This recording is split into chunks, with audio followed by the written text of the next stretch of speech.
안녕하십니까. 혼란한 정치 시사 이슈를 술술 풀어보는 선거권의 혼수 9월 25일 1월 오후에 인사드립니다. 자, MBC의 그 부정확한 자막 달기로 시작됐죠. 윤석열 대통령의 뉴욕 발언을 놓고 지금 여러 갈래 가짜 뉴스들이 여전히 나돌고 있고 또 과도한 비난이 판을 치고 있는데 특히 민주당에서 민주당은 지금 이재명 대표가 사법 리스크에 그대로 노출되어 있죠. 매일 한두 건씩 이재명과 관련한 수사 진행 상황들이 강제 수사도 막 벌어지고 있고, 그래서 지금 이재명은 어떻게 될지 모르는 운명입니다. 당장 오늘 내일이라도 어떤 검찰에서 여러 가지 인신 구속까지 시도를 할 수 있는 그런 상황으로 지금 가고 있습니다. 워낙 심상치가 않습니다. 특히 변호사비 대납 의혹, 이것이 가장 먼저 불거질 조짐인데, 이 쌍방울과 관련된 여러 가지 수사가 본격적으로 진행되기 때문에 이재명은 상당히 지금 위기의식을 느꼈겠죠. 자, 그래서 윤석열 대통령의 발언, MBC가 자막으로 그것이 마치 사실인 것처럼 규정을 해버린 윤석열 대통령 발언을 놓고 지금 이것을 물고 늘어지면서 본인을 방어하려는 그런 모습을 보이고 있습니다. 자, 어제 이 SNS에 이런 거를 올렸습니다. 큰 글씨로 불의를 방관하는 건 불의입니다. 이를 원한다면 마땅히 행동해야 합니다. 의를 원한다면 위한다면 불의를 방관하는 건 불의입니다. 의를 위한다면 마땅히 행동해야 합니다. 자, 마땅히 행동해야 합니다. 이런 말까지 했습니다. 들고 일어나라는 이야기죠. 자, 본인을 따르는 개딸 이런 추종자들에게 지금 들고 일어나라 이 메시지를 보내기 시작했습니다. 심상치 않은 일인데 이재명이면 불의 이것을 말할 자격이 있는지, 또 비속어에 대해서 본인이 형수 욕설 그런 것들이 있는데 이걸 말할 자격이 있는지, 그것은 별개치고 어쨌든 민주당 대표인 이재명이 마땅히 행동하자 이렇게까지 나오는 상황이 됐습니다. 이거 자칫하면은 어떻게 보면 별것도 아닌 일이 정략적으로 이재명 본인의 셀프 보호막 치는데 또 이용이 되면서 크게 혼란이 일어날 수도 있는 상황입니다. 자, 그래서 지금 국민의힘에서도 그런 위기감을 좀 느끼는 것 같습니다. 이 발언 자체보다는 이 발언이 지금 학대 재생산되는 과정에 지금 있기 때문에 좀 위기의식을 느껴서 여러 갈래 가짜뉴스들에 대해서 대응을 하기 시작을 했습니다. 대대적 반격을 벌이고 있다, 그렇게도 표현을 할 수가 있는데, 지금 처음에는 이 논란이 벌어졌을 때 언급을 좀 자제를 하거나 아니면은 좀 국익을 생각해야 된다 이런 정도로 반응이 나왔지만 국민의힘에서 지금은 그렇게 하다가는 지금 조금 전에 말씀드린 대로 이게 다른 방향으로 이용이 될 수가 있습니다. 자, 그렇기 때문에 대대적인 역공에 들어갔는데 이것은 야권의 이런 공세가 심상치 않다, 범상치 않은 수준이다 이렇게 판단을 했기 때문이죠. 자, 당권 주자죠. 김계연 의원은 이렇게 이야기를 했습니다. 조작된 광우병 사태를 다시 획책하려는 무리가 스물스물 나타나고 있다. 이명박 정부 초기에 정파적 이익에만 몰두해 가짜 뉴스를 확대 재생산하는 작태가 치졸한 파바라치 같아 이렇게 비난을 했고, 오늘 김대기 대통령 실장도, 오늘 비서실장도 오늘 당정대 고위 회의가 있었는데 정진석 비대위원장 그리고 한덕수 국무총리까지 참석했는데 거기서도 가짜뉴스에 대해서 일벌 백계 해야 된다는 말을 계속 강조를 했습니다. 가짜뉴스. 이번에 특히 판을 쳤죠. 저도 몇 차례 전해드렸는데 가짜뉴스들. 윤석열 대통령 해외 순방과 관련해서 나오는 것들. 그리고 권성동 의원도 페이스북에서 광우병 사태를 언급을 했습니다. 2008년 광우병 사태를 언급하면 특히 MBC, 지금 최초 자막을 단 MBC를 저격을 했는데, 광우병 조작 선동 당시 MBC는 명백한 거짓말로 나라를 뒤집어 놨다. 야당과 좌파 언론이 이번 윤 대통령 순방을 제2의 광우병 조작 선동의 기회로 이용하고 있다 이렇게 비판을 했습니다. MBC는 그때 광우병 사태에서 PD 수첩을 통해서 주저앉는 소, 내가 뭐 송송 구멍이 뚫리고 어쩌고 막 그런 끔찍한 이야기들을 막 했는데 나중에 그것에 대해서 법원으로부터 가짜뉴스라는 판결을 사실상 받았죠. 자, 그 MBC가 지금 이번에도 그 자막 처리를 아예 처음부터 이 XX, 이 새끼라는 말이죠. 그리고 뒤에는 바이든, 이렇게 딱 못을 박아서 처음에 유튜브를 통해서 보도를 했기 때문에 외신들도 그것을 다 근거로 해서 다 보도를 하고 있습니다. 그리고 야당도 그것을 공격의 근거를 들고 있죠. 자, 그리고 제가 말씀드렸다시피 윤석열 대통령의 그 발언이 있고 나서 이것을 한국 국회를 향한 것이냐, 미국 의회를 향한 것이냐. 그런데 그때 옆에 그 말을 들었던 박진 외교부 장관이 제가 야당을 잘 설득해서 예산을 통과시키겠다. 이러면 이제 국내 용어죠. 한국 국회를 이야기한 것이죠. 민주당을 겨냥한 것이 됐는데 쪽팔리는 대상은 윤석열 대통령 본인이 되고 박진 장관이 한 이 부분은 전혀 지금 MBC는 보도조차 하지 않고 있는 그런 상황입니다. 만약에 녹음 영상이 없으면은 없는 대로 박진 장관이 내가 이렇게 이야기했다는 건 같이 소개를 해줘야 되죠. 근데 그것을 보도도 하지 않고 있습니다. 그리고 애초에 미국 바이든 이런 것을 자막으로 쓸 이유가 아예 없었는데 그것을 그 소리 전문가도 지금 판독 불가 이런 그 이야기까지 나오는 판인데도 이것을 다 그대로 마치 이것이 바이든이라고 한 것을 전제로 해서 이 보도를 했죠. 자, 그래서 지금 MBC 그리고 또 MBC는 그 전에 이 대선이 한창일 때 김건희 여사가 어떤 그 유튜브 채널의 뭐 촬영을 하는 사람에게 덫에 걸려서 녹음이 된 게 있죠. 녹음 파일, 7시간 녹음 파일. 그 녹음 파일을 그때 공영방송인 MBC가 버젓이 털었습니다. 2번인가 털었습니다. 그것을. 그때 MBC 노조에서도 상당히 반발을 하고 했는데 그것도 버젓이 털었습니다. 자, 그리고 또 MBC 사장도 여러 가지 정치 편향으로 논란이 일어나고 있죠. 조국 사태 때 이 보도국장 시절에 조국 사태가 일어났는데 이 서초동에 모인 군중을 보고 딱 봐도 100만 어쩌고 했던 그 MBC, 지금 MBC 사장입니다. 자, 이런 그 MBC가 이 가짜뉴스, 일종의 가짜뉴스를 만들어서 또 사태를 이렇게 만들어 놓고 있습니다. 그 고비마다 자, 이렇게 되는 것이죠. 또 박수영 의원도 신뢰성 떨어지는 모 방송사가 나쁜 정치적 의도로 이 XX 바이든을 집어넣었다. 비과학적 자세를 보인 이들은 아직까지 어떤 우를 범했는지 애써 무시하고 있다. 자, 이렇게 지금 MBC가 설치한 이런 또 이 덫에 마치 뭐 걸리는 듯한 그런 상황이 되니까 국민의힘 지도부가 대대적으로 이 반격을 가하고 있는데 좀 이상한 반응을 보이는 사람이 한 사람이 있습니다. 이 유승민 의원이죠.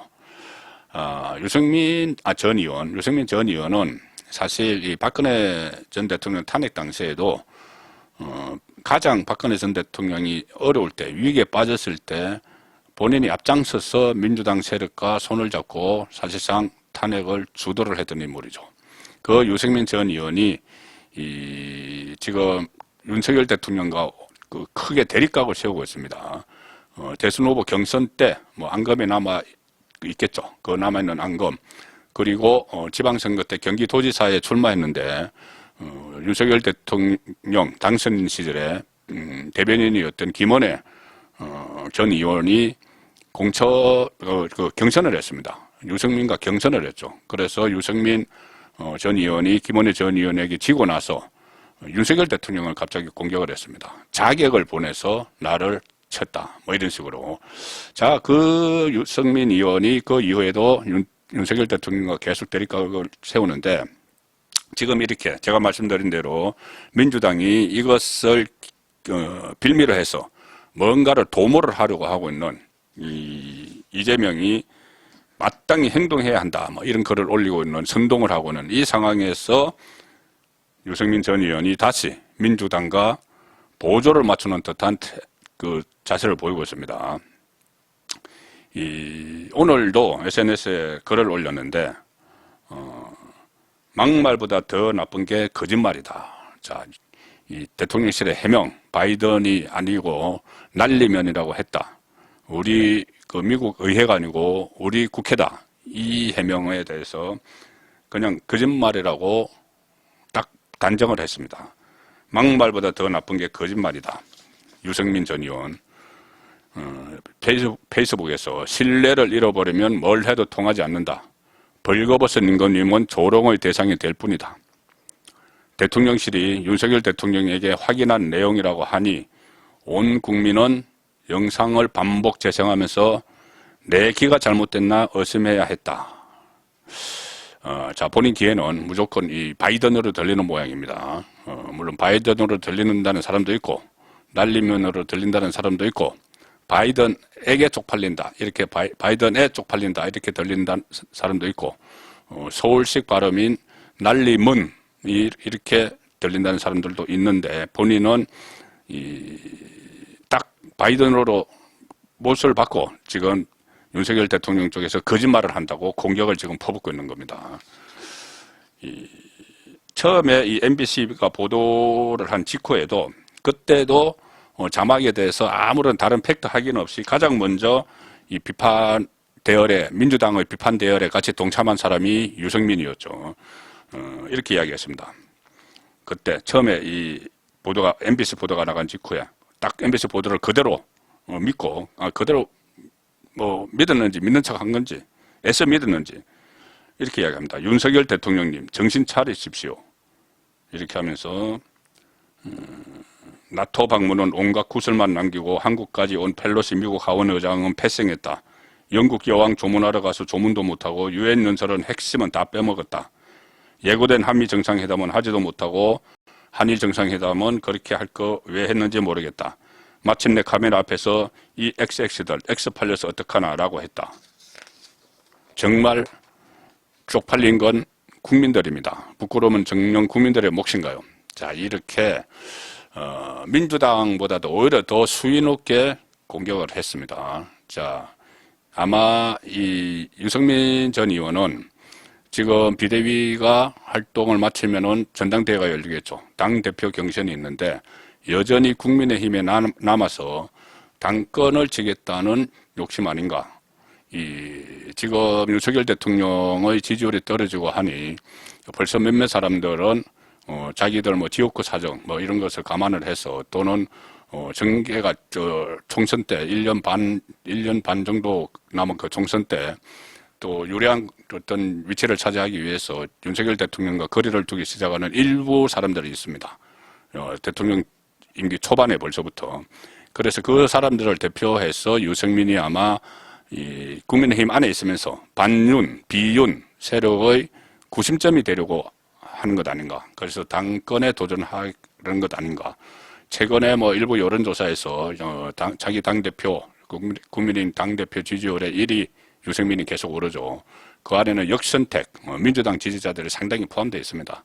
어쨌든 그런 그런 상황 때문에 윤석열 대통령을 공격하는 데 지금 앞장서고 있다. 비윤, 반윤을 규합하려고 한다. 그렇게 보입니다. 자, 이 당내에서조차 가령 윤상현 의원은 이 유승민 전 의원의 이런 글을 보고 정말 유승민 전 의원께서 직접 쓴 걸 맞나 믿을 수 없다. 이렇게까지 이야기를 했습니다. 민주당보다 더 강하게 윤석열 대통령을 비난을 하고 있죠. 유승민 하면은 같이 연상돼서 떠오르는 인물이 이준석입니다. 이준석은 처음에 유승민, 아버지 친구가 유승민이죠. 유승민 국회의원실에서 인턴으로 처음에 여의도 바닥에 들어왔고, 여의도판에 들어왔고, 그 이후에 박근혜 퀴즈로 되는데도 뭐 유승민이 그때 친박이었으니까는 이렇게 소개를 하든지 했겠죠. 그리고 나중에는 윤석열이 대통령 되면은 난 지구를 뜰 거야. 이준석이 그런 말을 했죠. 유승민 대통령 만들 거야. 했던 이준석입니다.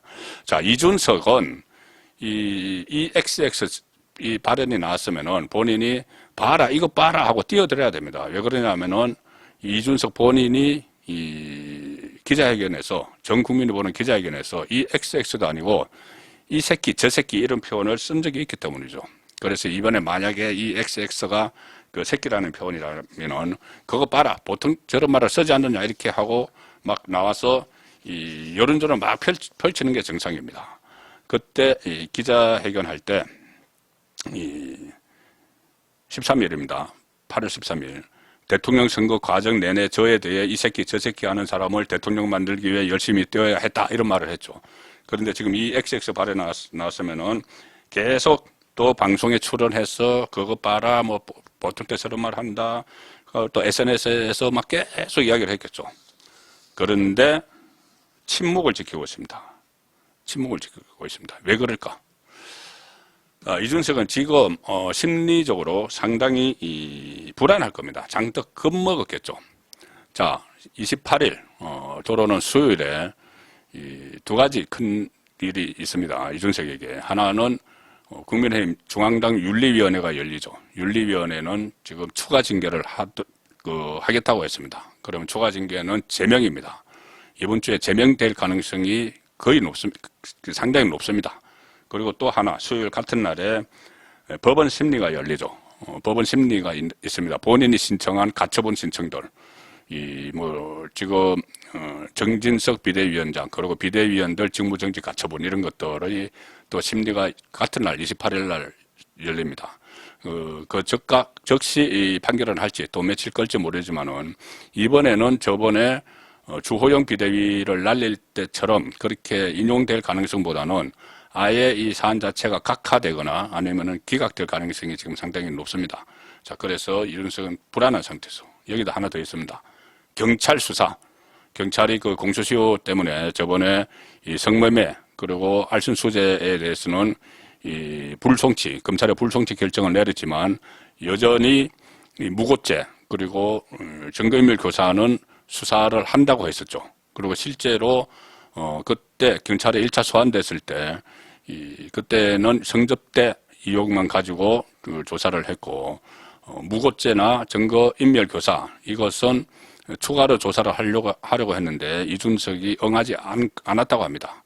그래서 이준석의 2차 경찰 소환도 지금 임박했죠.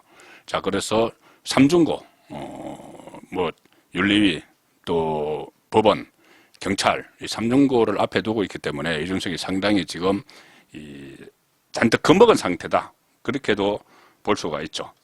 자, 그래서 어떻게 보면 이 저 XX와 유사한 발언에 나와서 이준석 입장에서는 자신의 발언의 신빙성을 더할 수 있는 그런 기회인데 침묵을 택했습니다. 왜 그럴까? 당 윤리위에 악영향을 어차피 지금 뭐 제명으로 결론이 나고 있지만은 그래도 혹시나 하고 있는데 본인이 지금 다시 막 여기에 대해서 말을 하면은 윤리위에게 아주 안 좋은 영향을 줄 수가 있다. 그런 판단을 한 게 아닌가 싶습니다. 그때 이준석에 대한 추가 징계 절차를 개시하면서 이양희 윤리위원장이 그 이유를 설명을 했죠. 이렇게 설명했습니다. 당원, 당 소속 의원, 당 기구에 대한 객관적 근거 없이 모욕적, 비난적 표현 사용, 또 법 위반 혐의 의혹 등으로 당의 통합을 저해하고 당의 위신을 훼손하는 등 당에 유해한 행위를 했다. 자, 이런 상황에서 이준석이 또 윤석열 대통령의 뉴욕 발언에 대해서 또 뭐 이런저런 비난을 하고 모욕적, 비난적 표현을 계속한다면은 윤리위원들의 판단에 영향을 미칠 수 있죠. 자, 그래서 침묵을 하는 것이다. 이것은 이준석에게 상당히 우호적인 경향신문의 기사에서 분석한 그런 내용입니다. 윤리위 위원들에게 어떻게 윤리위 위원들이 만약에 본인이 이야기를 하면은 윤리위 위원들의 감정을 더욱 상하게 할까봐 지금 침묵을 지키고 있다. 자, 그런 상황으로 경향신문이 지금 해석을 하고 있습니다. 자, 그런데 이준석의 인성으로 볼 때 아마 윤리위에서 제명 결정이 내려지면 모레 갑자기 또 윤석열 대통령에 대한 이번 그 발언에 대해서 다시 끄집어내서 방송이나 SNS를 통해서 맹렬히 비판을 하겠죠. 윤리 제명에 대해서 또 가처분 신청을 내면서 누구보다 앞장서서 이 뉴욕 발언을 또 비판을 할 겁니다. 그때는 다시 유승민과 지금은 서로 목적이 다르니 유승민은 막 비판을 하고 비난을 하고 하지만 그 유승민에게 정치를 처음 배운 이준석은 윤리위 눈치를 봐야 되기 때문에 침묵을 지키고 있는데 윤리위 결정이 나오면은 다시 유승민과 이준석이 한 배를 탈 가능성이 높습니다. 송국근의 혼술이었습니다.